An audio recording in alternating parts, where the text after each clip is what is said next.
of posts from speech therapists on conversation. We're having to shift our mindset from disorder to difference.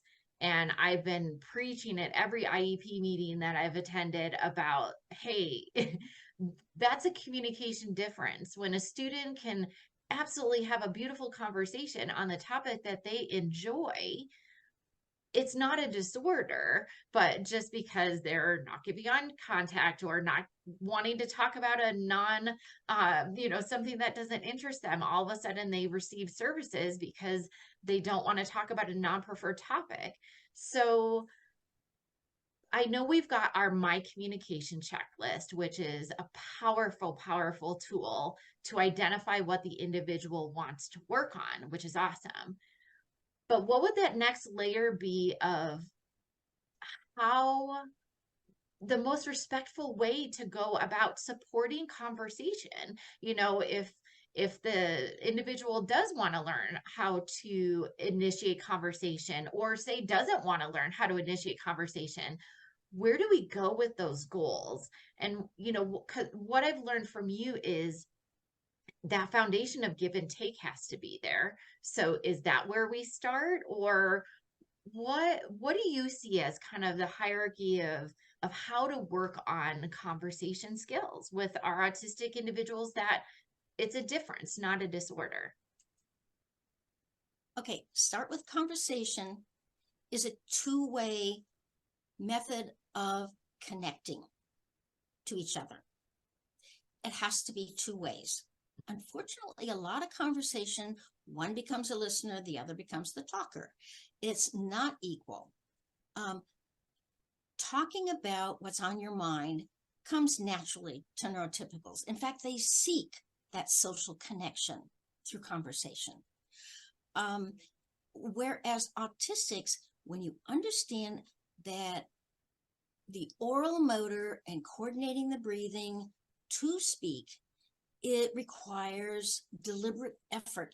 I have to think about, it's hard for me to just carry on a conversation. Now, when I'm highly motivated, okay, I'm motivated to put forth that effort.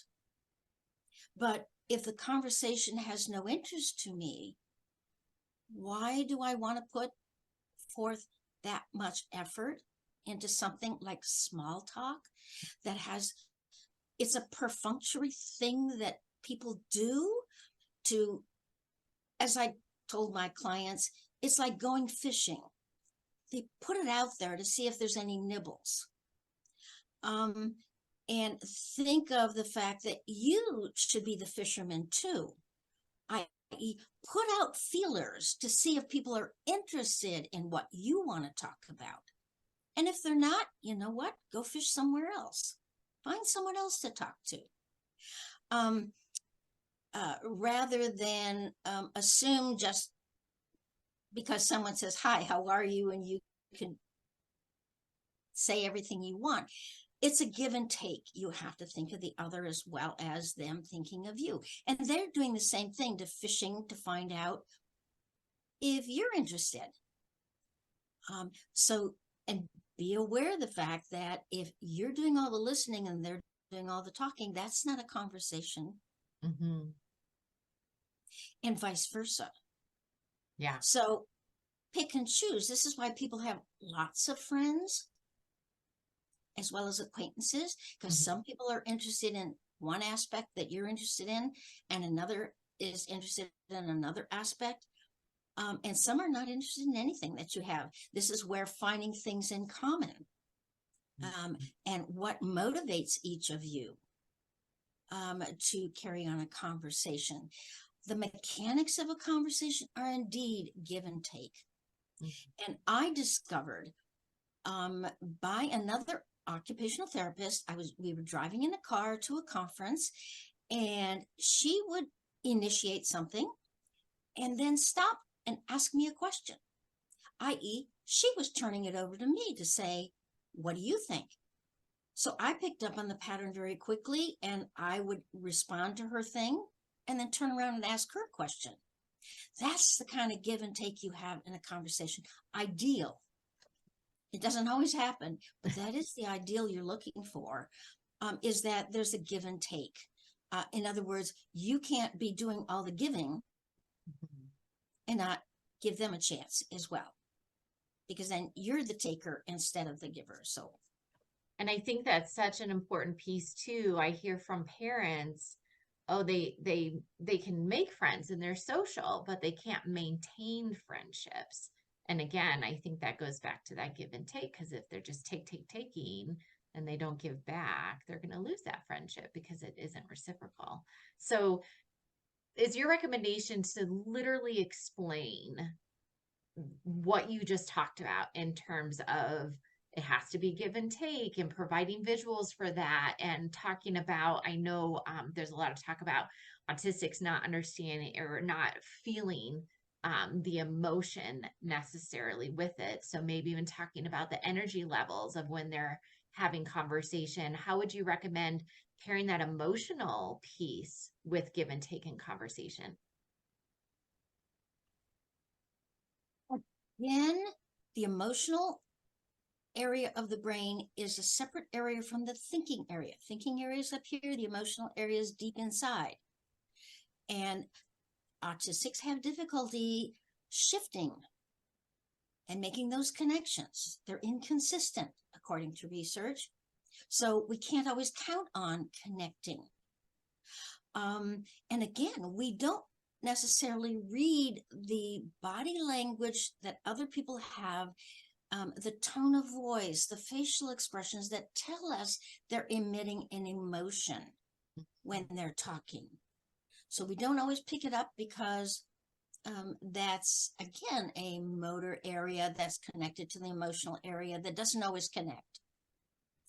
And so I know my autistic kids would pick up on my emotional tone if I exaggerate it. But typical people are too subtle. We don't pick subtlety very well. So if you want to teach the autistic child to look for cues that they're feeling an emotion, and even if we can't recognize or identify what that emotion is, we can at least say, you seem to feel something strongly about this. We can at least ask you to identify what it is. We can ask for clarification.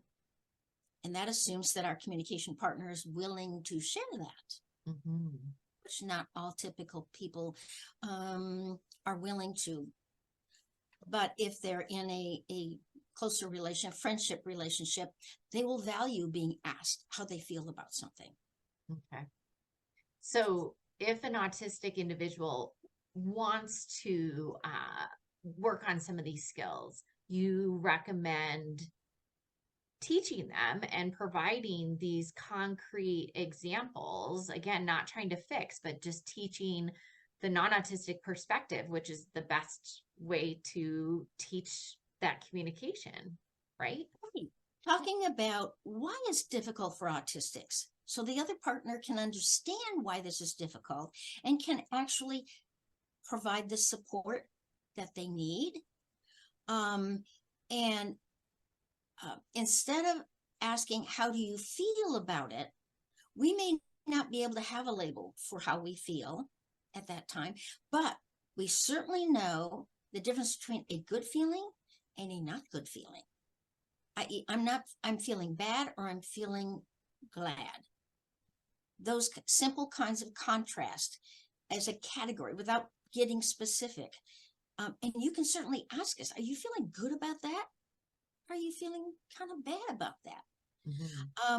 And that will help us shift. Now you're helping us to trigger a shift to the emotional part of the brain to think about it and bring it up to the area in which we can maybe talk about that. But we're going to need that kind of support from our communication partner. If you want to do other than just the intellectual thinking, you got to help us trigger that shift. Okay. Awesome. Thanks, Sue.